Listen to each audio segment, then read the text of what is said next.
Oui, eh bien, merci à tous d'être venus, aussi nombreux. Merci à Gao Xingyang, merci infiniment d'avoir répondu à notre invitation. D'autant plus que Gao Xingyang sort d'un repas partagé avec la ministre de la Culture grecque. Gao Xingyang a accepté parce qu'il adore parler de son art, de la littérature, de la peinture, notamment avec le public. Il l'a fait aussi un petit peu par amitié pour moi, puisque nous nous connaissons depuis environ 15 ans. C'était l'époque où moi-même je commençais à travailler sur les rapports entre littérature et peinture. J'avais publié en 2004 un livre de ce titre chez Armand Collin, et je préparais un numéro spécial de revue, la revue Europe, sur le même titre. Et un samedi matin sur France Culture, j'ai entendu une interview très intéressante d'un écrivain chinois dont j'avais oublié le nom, je dois le dire, dont j'ai appris au fil de la conversation qu'il était prix Nobel de littérature, qu'il vivait en France, qu'il était de surcroît peintre. Donc j'ai pris contact immédiatement avec l'éditeur et j'ai eu immédiatement les coordonnées de Gao Xingyang, qui m'a reçu avec énormément de gentillesse, d'urbanité, et depuis, nous sommes guère quittés. Un livre est paru, je l'indique pour ceux que ça intéresserait, pour Gao Xingyang, plus que pour moi, au Seuil, en 2013. Livre à deux mains, pourrait-on dire. L'essentiel du livre, ce sont quand même les reproductions des œuvres de Gao Xingyang, qu'il a offertes à l'éditeur, c'est-à-dire qu'il n'a demandé aucun droit de reproduction. Et bon, je suis quand même responsable du texte et l'idée du livre. Il faut rappeler quelques éléments de biographie de Gao Xingyang, qui est aujourd'hui un écrivain, enfin qui se définit comme un écrivain et un artiste français, écrivain qui est mondialement connu, beaucoup plus dans certains pays étrangers qu'en France d'ailleurs, où pourtant il vit, prix Nobel de littérature en 2000, traduit dans plus de 40 langues, qui donne des conférences régulièrement dans le monde entier. Il est aussi peintre depuis fort longtemps, c'était sa première passion, qui a été un petit peu contrariée au début dans son enfance. Peintre exposé constamment dans certains pays comme l'Espagne, l'Allemagne, la Suisse, la Belgique, les États-Unis, l'Extrême-Orient, Taïwan par exemple. Et c'est de son art qu'il vit. Mais Gao Xingyang vient de loin, et pour le dire très vite, il est né en Chine. Victime de la révolution culturelle, des manuscrits brûlés, une maison détruite, 4 ans de camp de travail entre 1970 et 1975. Et heureusement pour lui, sa mère lui a fait donner une formation de traducteur. Et c'est grâce à cette formation qu'en accompagnant des délégations d'écrivains chinois en Occident, il a pu venir notamment en Allemagne, un voyage en 1985. Et ça a été en même temps le début de sa carrière picturale, puisqu'il a eu la chance de rencontrer un mécène allemand qu'il connaît encore, qui le soutient encore, et qui lui a permis de développer son œuvre. Il est installé en France depuis les années 86, 96, 88. Il a pris le statut de réfugié politique en 89, au moment des événements de Tiananmen. Il a été naturalisé français très vite et obtenu le prix Nobel de littérature en 2000. Sur cet itinéraire bousculé, extrêmement complexe, il a écrit un livre autobiographique très modeste dans son intitulé, comme toujours chez lui, en se mettant à distance. Le titre est « Le livre d'un homme seul ».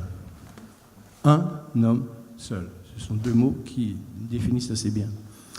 Il est de nos jours, je termine, à la fois artiste aux multiples facettes, écrivain, peintre, romancier, dramaturge, poète, cinéaste. Très beau film qu'il a terminé, qu'il a réalisé pendant 3 ou 4 ans environ dans son atelier et qu'il a produit en refusant d'ailleurs son passage dans les salles commerciales il y a quelques années, Le deuil de la beauté, on en parlera peut-être tout à l'heure. Il est également photographe, ça a été une de ses premières passions, en noir et blanc, dramaturge, metteur en scène, auteur d'opéras fondés sur la mythologie ou les mythologies chinoises anciennes, des opéras qui sont représentés à Taïwan. Il est aussi critique, théoricien. Il parle du troisième œil que nous évoquons, je pense, tout à l'heure, et auteur, par exemple, d'un livre de réflexion critique sur la peinture et sur l'art qu'il intitule « Une autre esthétique ». Alors, on est ici pour parler essentiellement du peintre, de ses œuvres à l'enseigne du rêve, et le mieux est sans doute de commencer à voir ses œuvres. Alors, c'est Gao Xingyang qui les a choisis. Je peux dire au passage d'ailleurs que cet entretien n'a absolument pas été préparé. Cet entretien n'a pas été préparé. Non, voilà, on fait l'improvisation. Non, c'est improvisé. Vous allez quitter cette... J'ai vu Gao Xingyang chez lui dimanche dernier, mais pour tout à fait autre chose, des livres, etc. Et puis la clé USB qu'il devait me donner pour ses œuvres. Mais il ne connaît pas mes questions et je ne connais pas ses réponses, même si je les subodore quand même. Donc voici quelques œuvres de Gao Xingyang. Alors elles se succèdent dans l'ordre chronologique. Ce sont des œuvres à l'encre de Chine, sur papier. Sa technique a un peu évolué depuis une quinzaine d'années environ, puisque pour de grandes expositions qu'on lui demande dans le monde entier, on a besoin de grands formats. Or, le papier ne supporte pas les très grands formats, surtout avec une technique à l'eau. Mais ça, ce sont des œuvres sur papier. Dans un rêve de 1988, voici L'ivresse de 1994. Alors, la projection ne rend pas tout à fait compte de la finesse des dégradés et des gris, puisque tout est fondé sur des subtilités de gris qui se chevauchent. Voici La mémoire de 1996, qui est une œuvre absolument superbe. On y reviendra peut-être tout à l'heure. Le reflet de la mémoire, l'année suivante, en 1997, où l'on dirait que c'est un fragment du tableau précédent, mais avec une pointe que moi j'interprète comme douloureuse. La montagne de rêve, 2005, avec tout un travail sur les plissures du papier. La rêveuse, personnage solitaire, en 2008. Rêveur en plein jour, en 2011. Alors, on n'a pas indiqué les formats. Alors ça, c'est une œuvre sur toile. Voilà, c'est-à-dire un grand format. C'est une toile qui doit faire dans les 2,50 m ou 3 mètres sur 2 mètres. Oui. Cette série au Musée Royal des Beaux-Arts, voilà, une salle à Bruxelles. En permanence à Bruxelles. Voilà, ça c'est sur le thème subconscience. J'ai créé une série de 6 géants tableaux monumentaux. Le plus grand, c'est 3 mètres de haut, 5 mètres 40 de large. Voilà, donc Gao Xingyang est passé depuis les années 1990, je crois, des formats habituels de l'encre de Chine sur papier, c'est-à-dire au maximum 1 mètre carré, et c'est déjà une véritable gageure que de travailler sur un format pareil, parce que l'encre sèche très vite, le papier se froisse, se plisse et se déchire, à de très très grands formats sur des toiles qu'il fait préparer spécialement pour lui. Donc ça, c'est un rêveur en plein jour, en 2011. Voici L'œil céleste de la même année. Ça, c'est sur toile aussi. Sur toile également. Donc c'est un très grand format. La rêveuse de 2013. Vous voyez différentes techniques et de rendus. Ça, c'est sur papier, hein, parce qu'on voit que le papier boit les contours de l'encre. Et Illusion en 2014, où l'on retrouve une configuration récurrente chez Gao Xingyang. Il y a 2 configurations récurrentes dont on pourrait faire une analyse, dont un psychiatre, un psychanalyste pourrait faire une analyse. Il y a la figuration du cercle, qui est polysémique, on peut interpréter dans des sens totalement différents. Et puis il y a la figuration de cette sorte de pointe acérée que l'on a vue tout à l'heure. Toutes ces œuvres sont à l'encre de Chine, c'est-à-dire noir sur blanc, gris sur blanc. Alors, ce qu'il faut savoir, et Gao, je vous laisse la parole, c'est que Gao a une formation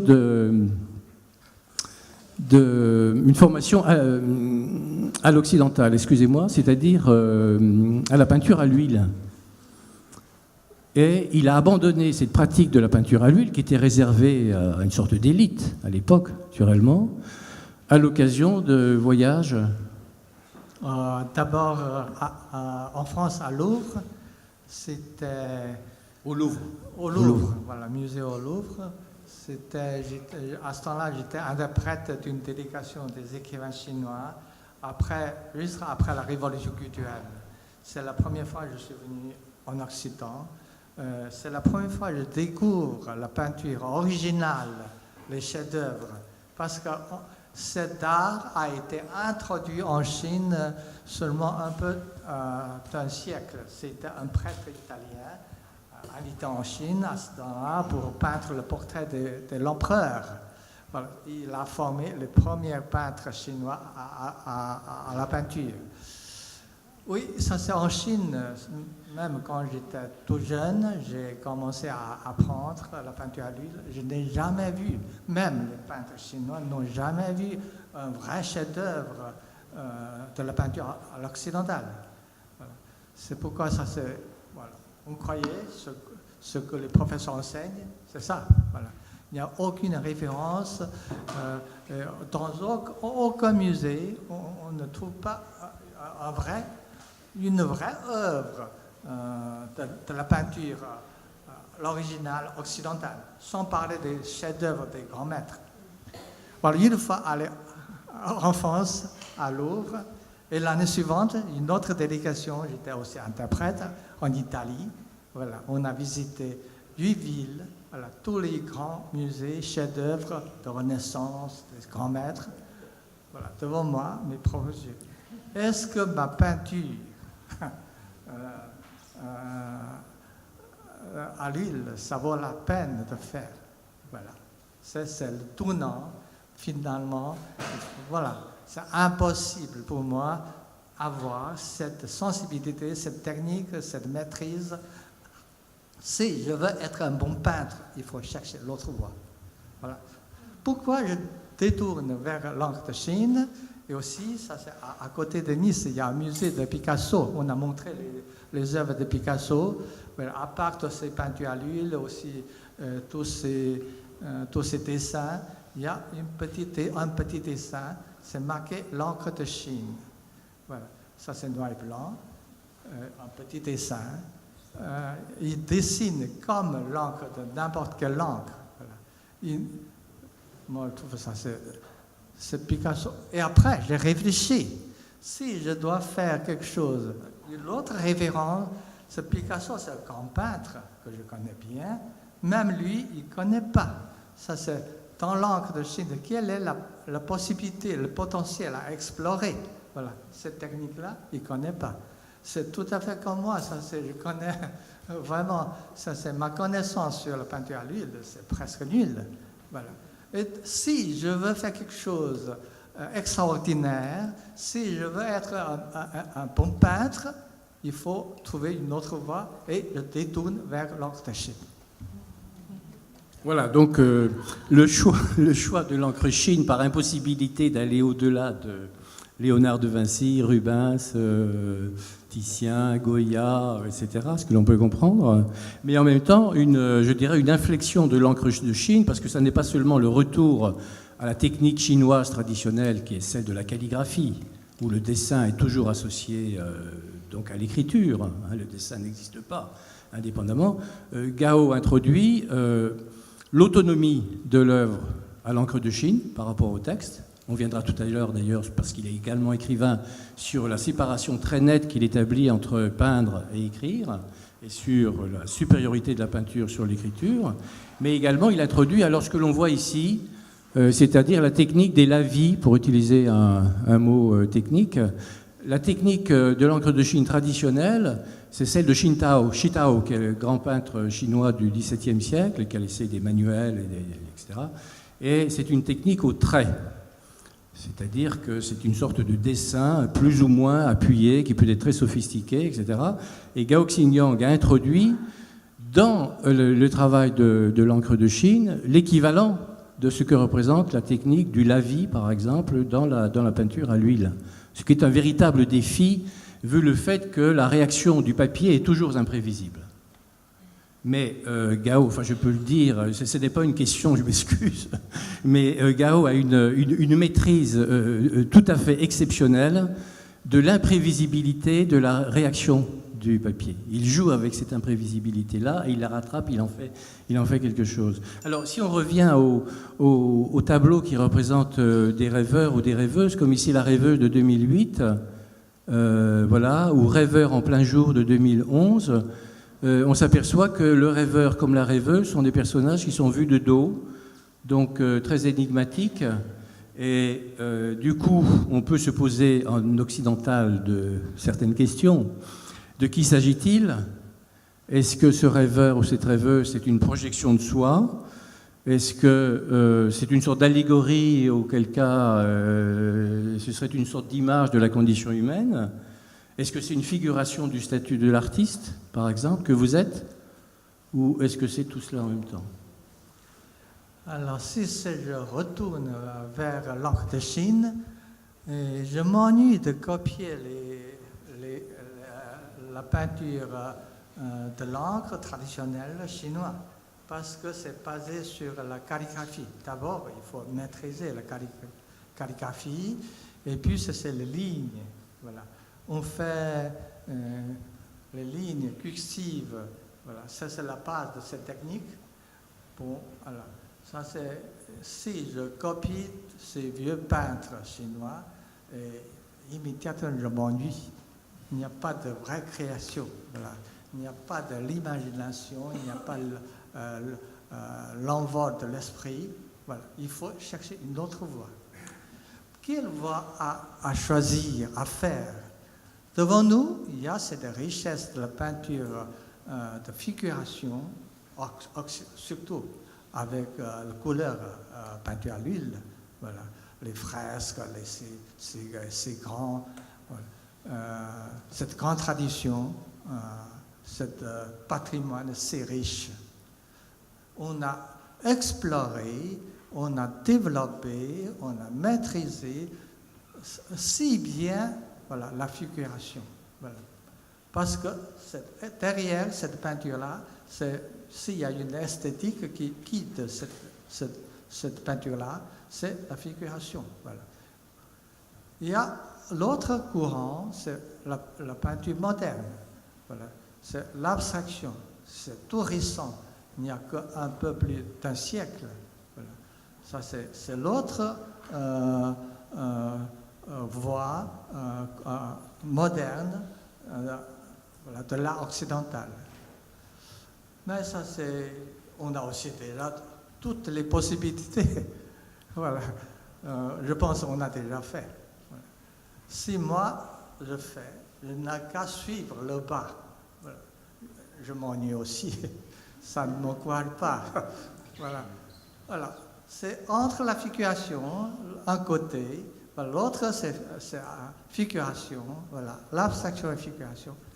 Il y a encore d'autres voies. Voilà, ça, on revient à notre thème d'aujourd'hui, le rêve. Dans le rêve, est-ce que c'est vraiment figuratif? C'est flou, ça évolue tout le temps. Voilà. Mais il y a une image, ce n'est pas une abstraction non plus. Voilà. Dans ce cas-là, voilà, cette image intérieure, comme dans le rêve, pas seulement dans le rêve, cette vision intérieure, ça évolue tout le temps. Mais il y a une image. Voilà. Ce n'est pas une simple abstraction, ce n'est pas non plus un certain concept, quelques idées, voilà, on dessine, on développe, ou bien quelques notions de l'espace. Non, c'est une vraie image. Mais cette image, c'est tellement subtil, impossible de vraiment dessiner. Voilà, c'est le rêve. Voilà. Et dans le rêve, ce rêve-là, mon expérience, jamais au début, jamais en couleur. Je trouve que c'est difficile de dire si c'est vraiment noir et blanc, pas exactement. Voilà. Mais c'est flou. Mais il y a une image. Quand même, ça évolue. Ah. Mais c'est tellement riche, cette image-là. Et comme voilà, on peut interpréter, on essaie de parler du rêve. Mais je pense que avec les mots, avec la langue, c'est vraiment impossible de vraiment rendre compte une image même de son propre rêve. Parce que si on parle 10 fois, c'est différent. Si on essaie de décrire par l'encre, non, c'est impossible. Qu'est-ce qu'il y a? Si l'encre peut trouver une solution, c'est fantastique. Et d'ailleurs, on n'a pas fait ça. Voilà, cette possibilité, dans ce cas-là, le rêve m'a vraiment suggéré, il y a une autre voie. Voilà. Cette autre voie, c'est plutôt ce qui s'adapte très bien à le potentiel dans l'encre de Chine. Voilà. C'est pourquoi, finalement, je trouve ma voie entre les deux, abstraction et figuration. Et qu'est-ce que derrière, il faut aussi trouver une esthétique qui me guide. Et avec les expériences, les travaux des années, finalement, j'ai écrit un livre, Mon esthétique. C'est pour une autre esthétique qui n'est pas, voilà, ça c'est pour une figuration, parce que les Occidentaux ont très très bien fait. Voilà. C'est grand maître,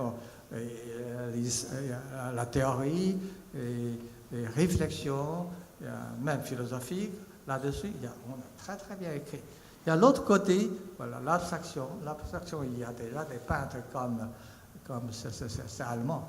Il a déjà écrit sa théorie sur l'abstraction. Alors, son nom,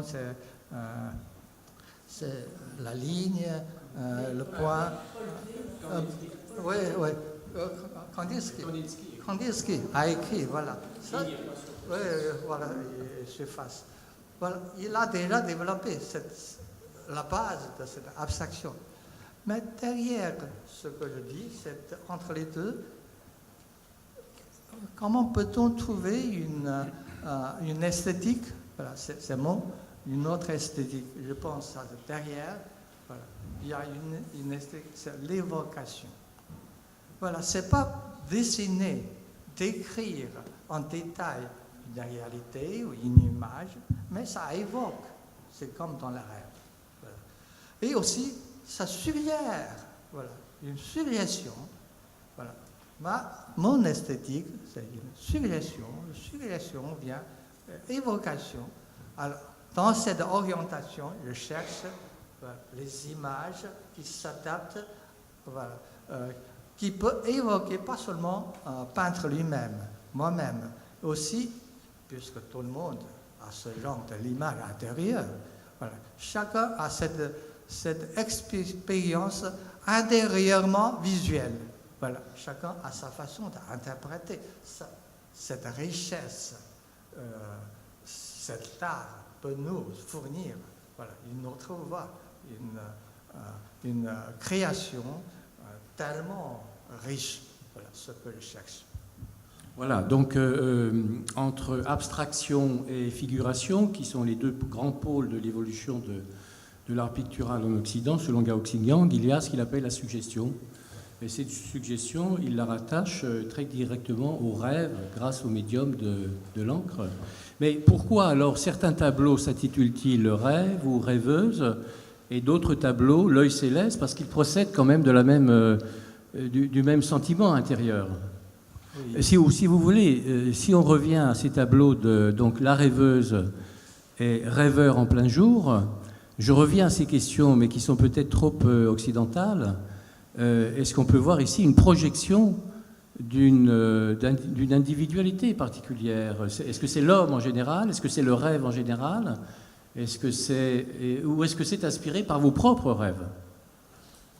Et toutes les visions intérieures, ça vient d'un sujet, de la personne. Voilà, dans son intérieurement, voilà, il a cette image-là.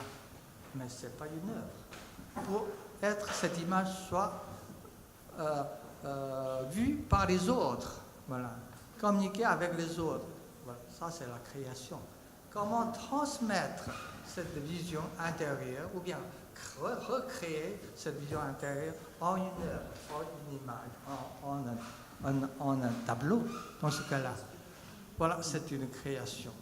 Ce n'est pas simplement un appareil de photo, voilà, intérieurement on fait la photo. Non, c'est impossible. Voilà. Ça part d'une création de peintre lui-même, pour rendre cette vision intérieure visible pour tout le monde. Voilà. Dans ce cas-là, ce n'est pas simplement copie ou bien retrouver, retracer ce rêve, cette image intérieure. D'ailleurs, ce n'est pas possible. Alors, tout ce qu'on a peut montrer à d'autres, c'est déjà une création. Voilà. C'est l'artiste, c'est le travail d'un artiste. Alors, puisque c'est une création, mais qui a créé? Ce n'est pas celui qui est dans le rêve. C'est déjà au-delà de celui qui est dans le rêve. Parce qu'il est à la fois un créateur, un peintre. Ça veut dire qu'il doit avoir un œil de peintre pour observer cette vision, peut-être c'est en soi-même. Voilà. Dans ce cas-là, il y a l'autre notion est née. C'est une conscience. Ou bien que j'appelle ça, c'est un œil. Troisième œil, au-delà de soi-même, il y a encore un œil qui observe celui qui est en train de peindre, de réaliser. Voilà. Si cet œil est bien lucide, est bien réveillé et a un goût vraiment esthétique, voilà, c'est un bon peintre. Sinon, c'est aussi chaotique. Voilà. Dans ce cas-là, voilà, c'est pourquoi tout à l'heure, il y a un œil céleste. Voilà. C'est l'œil céleste, c'est la conscience de l'artiste. Voilà. C'est son regard en tant qu'artiste. Voilà. Et cette conscience, elle peut partager par les autres, parce que tout le monde a aussi une conscience. Voilà. Et aussi, on peut arriver à ce regard-là. Dans ce cas-là, il y a le jugement esthétique. Oh, c'est un bon tableau. Non, ça, c'est mauvais, c'est n'importe quoi. Cet œil-là, ce que vous appelez l'œil céleste, il fait beaucoup penser à certains tableaux, gravures d'Odilon Redon, que certains connaissent peut-être. Et je crois que vous connaissez Odilon Redon, qui est un peintre dessinateur onirique, justement.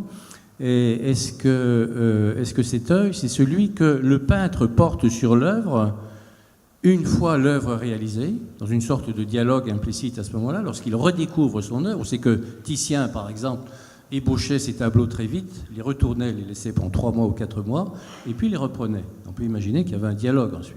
C'est un peu du même ordre ici avec Oxing-Yang, sauf que le travail de l'encre de Chine est extrêmement rapide, puisque c'est en une minute ou 1 minute et demie à peu près que l'encre sèche. Est-ce que c'est un œil extérieur que vous percevez comme extérieur à vous, une sorte de surconscience qui vous domine et qui vous surplombe?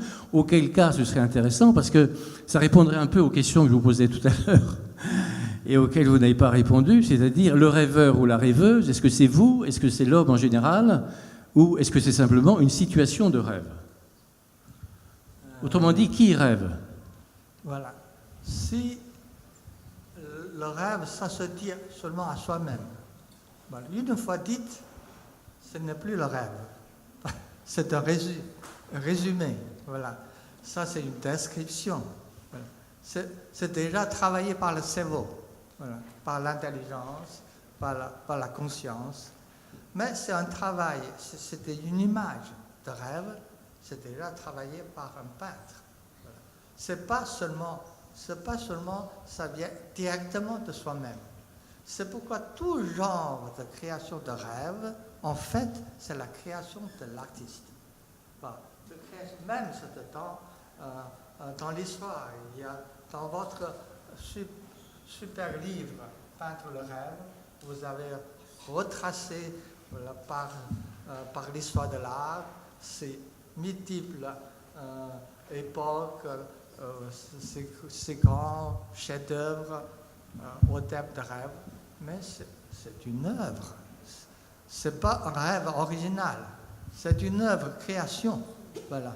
Avec cette conscience, troisième œil de l'artiste, pour aboutir à un jugement esthétique, à une maîtrise de l'art, de sa technique, et ça rentre finalement, devient une œuvre.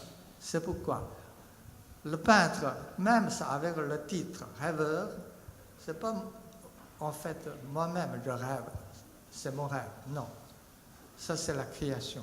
Voilà, ça c'est une interprétation. Et ça c'est une sublimation.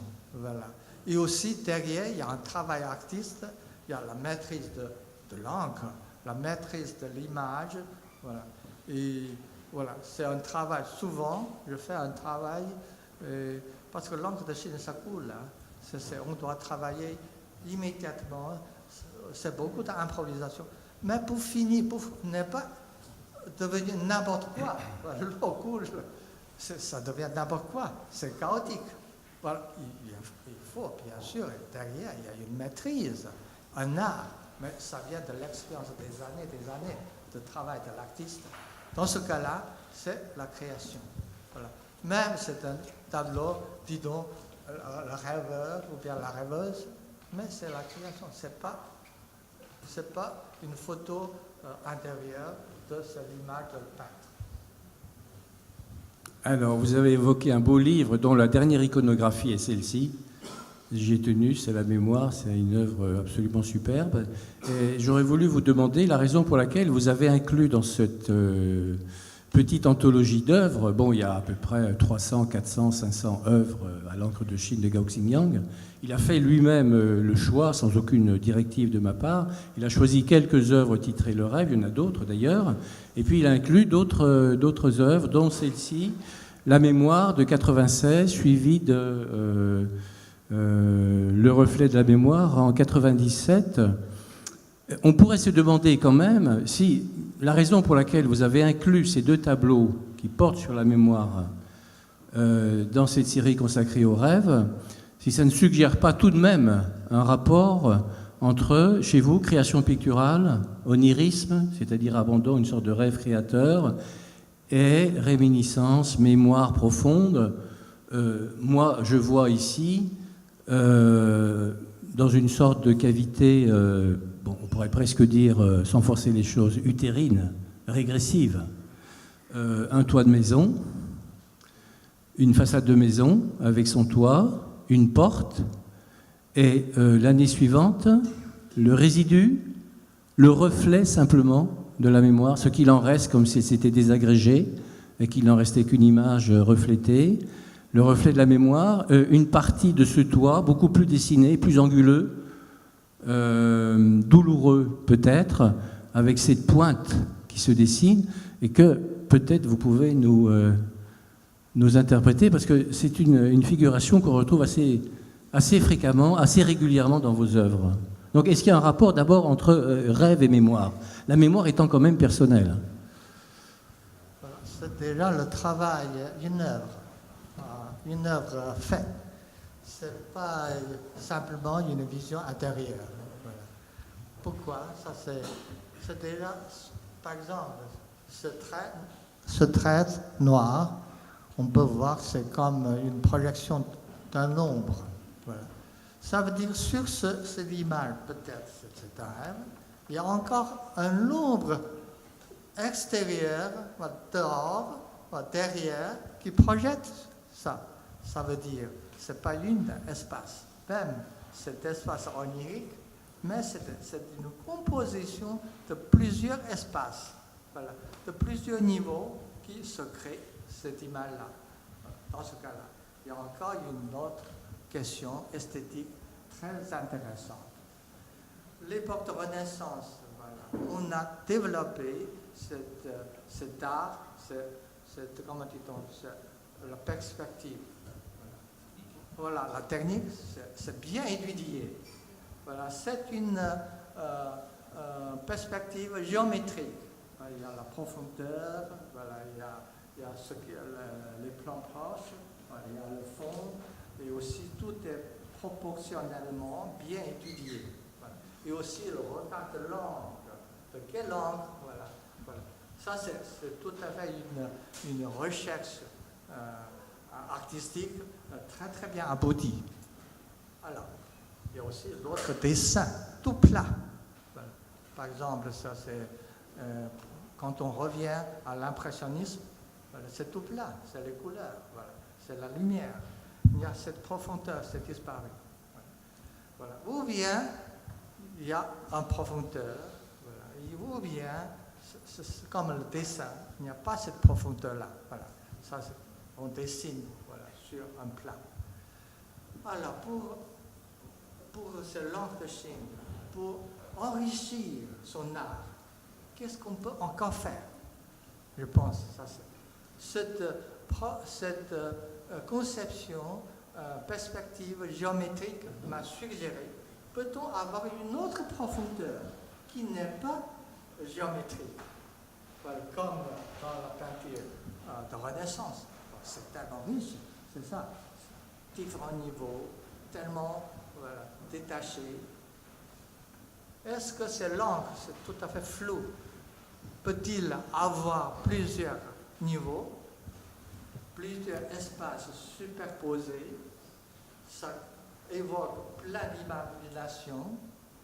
Voilà. Et après, la réflexion, voilà.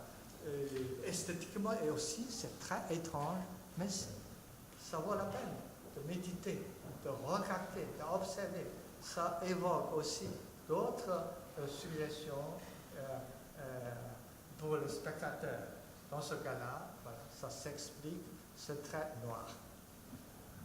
Voilà, alors vous vous définissez maintenant comme un écrivain et un artiste français, hein, depuis que vous êtes naturalisé, quelques années avant d'avoir reçu le prix Nobel. On peut se demander néanmoins si déjà dans le choix disons du noir, de l'encre noire, il n'y a pas quand même une lointaine, j'en reste un peu toujours à ce reflet de la mémoire, une lointaine réminiscence de la culture chinoise ancestrale et notamment du taoïsme zen que vous avez connu, que vous avez étudié, qui accorde une importance essentielle, existentielle autant que esthétique au vide, qui est le vide, qui est un néant absolu, dont procède toute chose, où retourne toute chose, qui n'est pas du tout un vide angoissant, d'ailleurs. C'est la réalité même c'est la nature même de la réalité. Et on pourrait se demander s'il n'y a pas de ce taoïsme zen, justement dans ce jeu constant dans vos œuvres entre le blanc et le noir. Il y a parfois des blancs purs, là où le papier n'est absolument pas touché par l'encre. Et alors ça fera la liaison avec vos activités d'écrivain. Dans La montagne de l'âme, qui est quand même le grand roman de Gao Xingyang, qui est un véritable chef-d'œuvre que j'ai un peu relu, enfin reparcouru pour être honnête, avant cette séance, on trouve ceci, c'est à la fin. Dans le taoïsme, la fin du cycle, c'est le retour au néant, c'est le retour au vide dont on s'est extrait. Et le geste de l'artiste est celui qui profite de ce vide, le transforme en un flux, crée une chose, et cette chose, nécessairement, à un moment, comme toute chose, retourne au néant. Et la fin de La montagne de l'âme, qui est un roman qui fait quand même 500 ou 600 pages, s'achève ainsi, c'est les dernières lignes. Les choses se passent, alors c'est un peu comme un commentaire des tableaux de Gao, les choses se passent derrière moi. Il y a toujours un œil étrange, cet œil qu'on a vu tout à l'heure.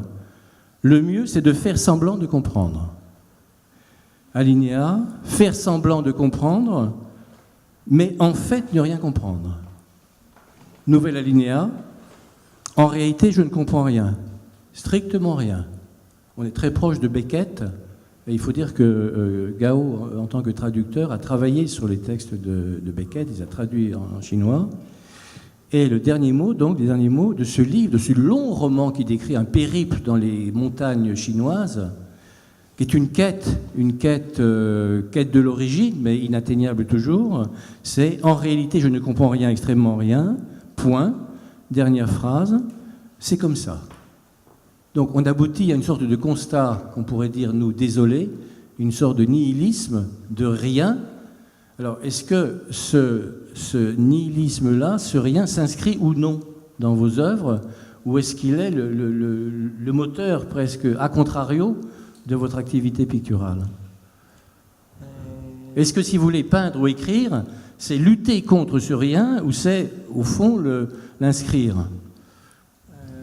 Je préfère pas ce mot-là, c'est nihilisme. Voilà. Oui.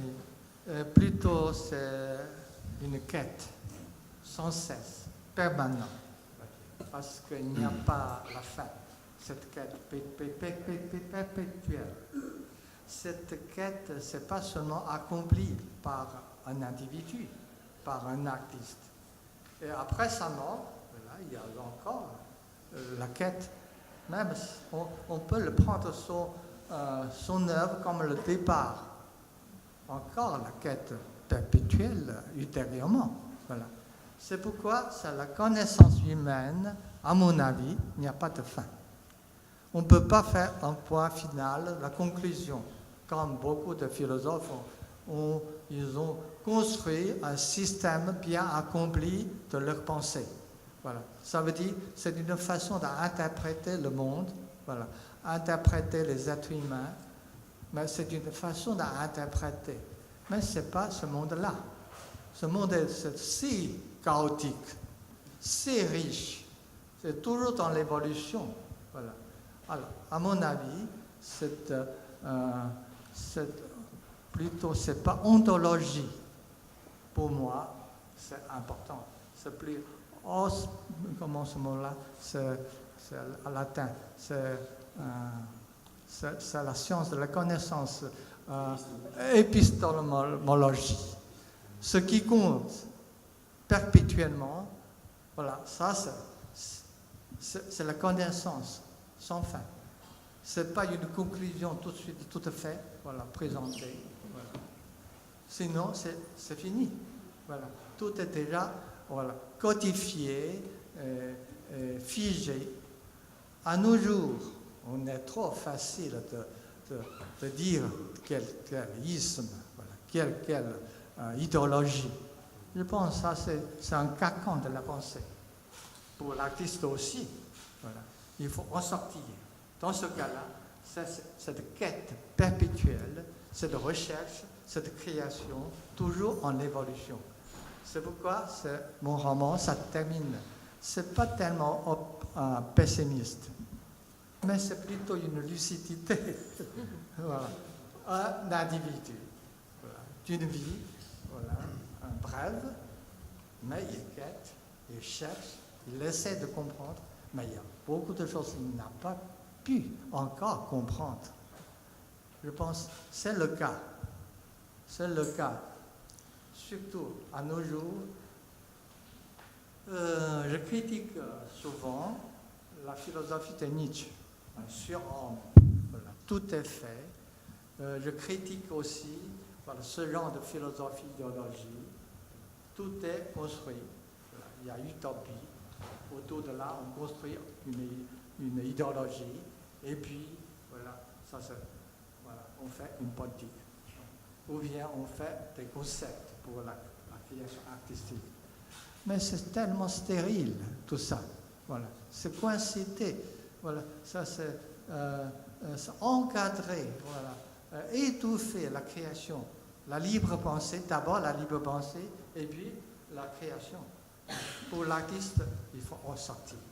Dans ce cas-là, on ne connaît pas vraiment ce monde-là. Mais on essaie de connaître, c'est mieux. Alors, dans cette contestation qui est constante chez vous de la facilité du concept, de la construction philosophique ou intellectuelle, il y a... ça explique la supériorité que vous accordez, vous qui êtes écrivain, et plus connu comme écrivain peut-être que comme peintre, dans certains pays en tout cas, la supériorité que vous accordez à la peinture, à l'acte de peindre sur l'acte d'écriture. Parce que l'écriture use de mots qui sont des facilités par rapport au langage. Et pour une autre esthétique, je crois, vous écrivez qu'il faut peindre là où le langage ne suffit plus. Autrement dit, la peinture touche ou rejoint une sorte de fond immémorial, peut-être, d'images originelles, qui sont les images les plus profondes de nos rêves, de la condition humaine. Et, alors ça se retrouve, cette façon de déconstruire la facilité du concept et des contours de la pensée, notamment occidentale, notamment dans La montagne de là, mais également dans les pièces de théâtre de Gao, qui sont extrêmement nombreuses et très intéressantes. C'est du théâtre moderne, de même qu'il est cinéaste de cinéma expérimental. Un même personnage, d'un chapitre à l'autre, peut être désigné par les 3 pronoms personnels. Donc la même personne peut être désignée au « je », c'est son point de vue, au « tu », c'est le point de vue d'un autre, ou au « il » ou « elle », ce que les linguistes appellent le pronom de la non-personne. Donc ça permet à Gao, je parle à sa place, de problématiser la notion d'individu et même de la défaire, sans doute. puisque, au fond, vous ne croyez pas tellement, enfin c'est ce qui ressort quand même de la lecture de vos textes, vous ne croyez pas tellement à ce qu'on appelle, ce à quoi on attache tellement d'importance actuellement dans la société occidentale, l'identité, la singularité, l'autonomie. Ça appauvrit l'esprit. Voilà, ce genre de choses. Voilà, l'identification. Pourquoi identifier? Identifier quoi? À quoi? On est un individu vivant. Voilà. Voilà. Tous les individus sont différents. Voilà. Comment vous allez identifier à une notion? Souvent, c'est une notion politique. L'identification, c'est un discours politique. On impose à tous les individus, voilà, on doit s'identifier à telle politique. Voilà, c'est tout à fait stupide. Se lier derrière, ou bien c'est le nationalisme, ou bien c'est une dictature, voilà, ou bien le fascisme. C'est ce genre d'identification. Voilà. Ça étouffe l'esprit. Aussi, l'identification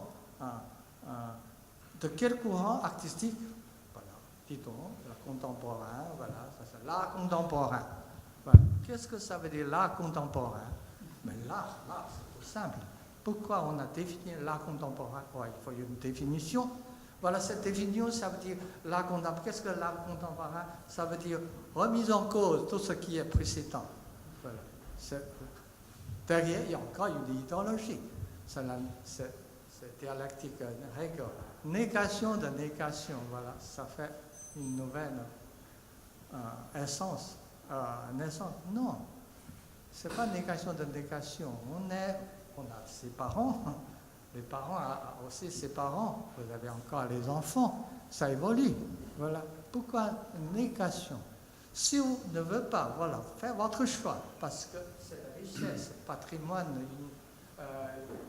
humain, c'est tellement riche. Voilà. Bien sûr, ce n'est pas pour copier.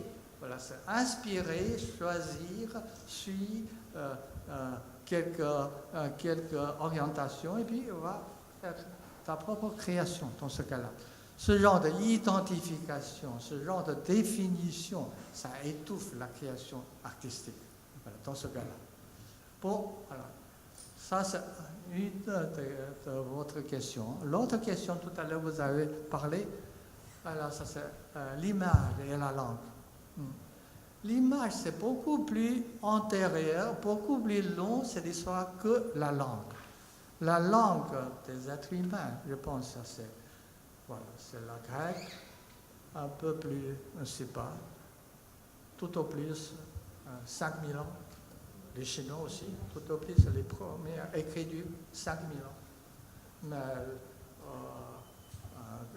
fresque, en France, c'est les fresques dans les grottes, c'est combien? C'est au moins 17 000 ans. L'image était là. Moi, c'est un autre langage, mais ce n'est pas la langue, ce n'est pas les mots, ce n'est pas les idées, les notions, mais c'est basé sur les lignes, les formes, l'éclairage, voilà. Ça, c'est les couleurs. C'est un autre langage. Kant a bien dit, il y a au moins deux langues, voilà, deux langages différents. Une, ça s'adresse par les mots, par les notions. L'autre, c'est l'image, c'est la peinture. Mais il a oublié de dire, voilà, au moins, il y a encore un autre langage. La musique. La musique, c'est tout à fait un autre langage. Ce n'est pas la peine d'interpréter, expliquer par les mots, c'est impossible. Aussi par l'image, c'est impossible. Au moins, il y a trois fondamentales langages. Voilà. Et chaque langage a sa propre grammaire. Et vous peignez en musique? Oui, moi, ça c'est... Alors, si on travaille, on fait le mixage, c'est encore plus compliqué. Voilà. Ça, mes tableaux, c'est toujours inspiré en même temps par la musique. Je dois choisir d'abord une musique qui me parle. Voilà. Ce n'est pas n'importe quelle musique, voilà, qui peut m'accompagner à travailler pour cette période-là. Et voilà. Bon, une fois que je choisis cette musique-là, il m'accompagne jusqu'à cette période, c'est fini. Ça me crée une ambiance. Cette ambiance, au-delà de cette réalité, voilà, de la vie quotidienne. au-delà. Et ce n'est pas concept non plus. Voilà, on doit faire un projet, voilà, quel concept, quelle idée. Non, c'est tellement riche. Ça crée un univers de création. Voilà. Et ça crée aussi une tension, ça te pousse. Voilà. Fais concentrer ton énergie à cette... Et aussi, c'est toujours une découverte. Bon, c'est déjà très compliqué. Quand je peins avec la musique, c'est l'autre langage qui me soutient, qui me nourrit, voilà, et qui crée cette ambiance-là. Voilà, c'est ça. Aussi parce que je suis aussi écrivain, aussi. Voilà. Il y a mes types. Je suis metteur en scène. Je joue même avec les comédiens quand j'étais tout petit. Voilà, je suis monté sur la scène à l'âge de 5 ans avec ma mère. Ma mère fait un théâtre amateur à ce temps-là. Voilà. C'est pourquoi j'aime le théâtre. Oui, les jeux de comédiens, c'est encore un autre langage. L'expression du visage, c'est quoi? C'est inexplicable par les mots. C'est tellement riche. Voilà, cette expression. Et les jeux sur la scène, le corps, la danse, c'est encore un autre langage. Voilà, c'est pourquoi ça sert. Si on assimile dans mon film de la beauté, j'ai travaillé avec, j'ai sélectionné aussi, casting, voilà, il y a danseurs, pas seulement danseurs, il y a l'acrobate, voilà, il y a aussi des comédiens, il y a aussi chanteurs. Voilà. Et avec l'autre technique tout à fait moderne, c'est le cinéma, voilà, les caméras. Et maintenant, c'est encore plus sophistiqué, numérique. Voilà, on peut faire mixage facilement. Voilà, autant de l'art avec le jeu de comédien. Et aussi un texte, la poésie, c'est mon poème, j'ai écrit aussi, voilà, pour mon propre film. Oui, alors il y a... Je sais oui. mettre en scène. Voilà, tout c'est l'ensemble. Voilà, ça c'est une création qui a multiples langages, une cristallisation, voilà, de nos jours. Il y a un de vos poèmes, et d'ailleurs c'est devenu le titre d'un recueil qui a été republié par Le Seuil il y a 2-3 ans, je crois, qui s'intitule « L'errance de l'oiseau ». J'ai le sentiment qu'il résume assez bien tout ce que vous venez de dire. En dehors du rêve peut-être, mais le rêve demeure implicite, puisqu'il suggère une libération des codes éventuellement, mais sans rupture, sans fracture, par une sorte de continuité, puisque l'oiseau est libre, n'est-ce pas? Et l'oiseau erre, puisque la réunion se fait ici à l'enseigne du rêve, on pourrait rappeler que le sens premier de rêver, c'est errer. C'est un sens négatif. Donc Gao Xingyang, c'est l'artiste qui est comme un oiseau qui erre, c'est-à-dire un oiseau qui rêve. Il a la liberté de l'oiseau et dans la montagne de l'âme. Alors on trouve énormément de passerelles entre les œuvres de Gao, les œuvres littéraires de Gao. Et j'ai trouvé notamment un texte, mais je n'aurai pas le temps de le lire. On dirait presque la description d'un de ses tableaux. Il écrit dans la montagne de l'âme, « Je préfère errer, même verbe, errer de ci, de là. » Alors curieusement, quand on sait qu'il est peintre et écrivain, sans laisser de traces. Alors on trouve presque la même expression, écrire pour ne pas laisser de traces, sous la plume du poète Henri Michaud. Et il se trouve que Gao Xingyang a traduit, alors non pas ce texte-là, mais certains poèmes de Michaud. Donc il y a là une sorte de paradoxe. On retrouve ce fond, alors non pas de nihilisme, puisque vous n'aimez pas le terme, vous récusez le terme, mais quand même ce fond on dirait nous, de noirceur ou de pessimisme, en tout cas, ou d'interrogation profonde, avec l'idée qu'il y a une sorte de jouissance de l'acte pictural et d'écriture dans l'instant, et il y a des passages remarquables dans vos œuvres là-dessus, mais qu'au fond, on ne sait pas ce que ça va devenir, que tout ceci s'inscrit dans un vide extraordinaire. Mais au fond, vous êtes comme cet oiseau errant, en tant qu'artiste et en tant qu'écrivain. C'est le rêve. C'est le rêve. Alors, puisqu'il nous faut... Comme l'oiseau, aussi libre comme l'oiseau. Voilà. Alors, puisqu'il nous faut terminer... Quelle belle vie. J'ai discuté quand même avec Gao un peu avant et il m'a indiqué les prochaines manifestations, il sera question de lui. Alors, il n'y a pas pour l'instant de grandes expositions organisées, mais des manifestations auxquelles il va être mêlé de façon tout à fait spectaculaire, on a pris l'habitude de projeter, comme on le fait ici, de projeter ces œuvres sur des monuments, par exemple, à l'occasion, ou par exemple comme pour un décor d'opéra, un décor de théâtre. Donc il va y avoir quelque chose à la Ville de la Médicis, très rapidement. Oui, dans 3 jours. Voilà. Dans 3 jours à Villa Médicis. Voilà. Rome. Ensuite, c'est Milan.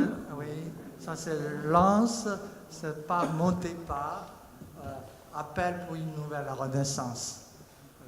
Voilà. Lens n'était pas là, il y a depuis mon film Deuil de la beauté, depuis 2013, ces dernières années, sans arrêt, Lens s'appelle pour une nouvelle renaissance. Et il va y avoir à Barcelone ensuite Ça, la projection de certaines de ces œuvres en fond de scène pour une représentation moderne de la flûte enchantée. Ça, en Espagne, ce sera en août. Voilà.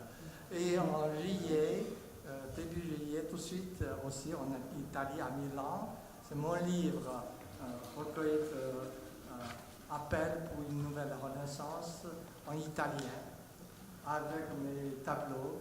Il y a une vingtaine, on a choisi une vingtaine de tableaux pour illustrer ce recueil d'essais. Voilà. En Italie, ça lance de nouveau appel pour une nouvelle renaissance. Je pense que c'est le temps de faire cet appel-là. Très bien. Merci. Merci.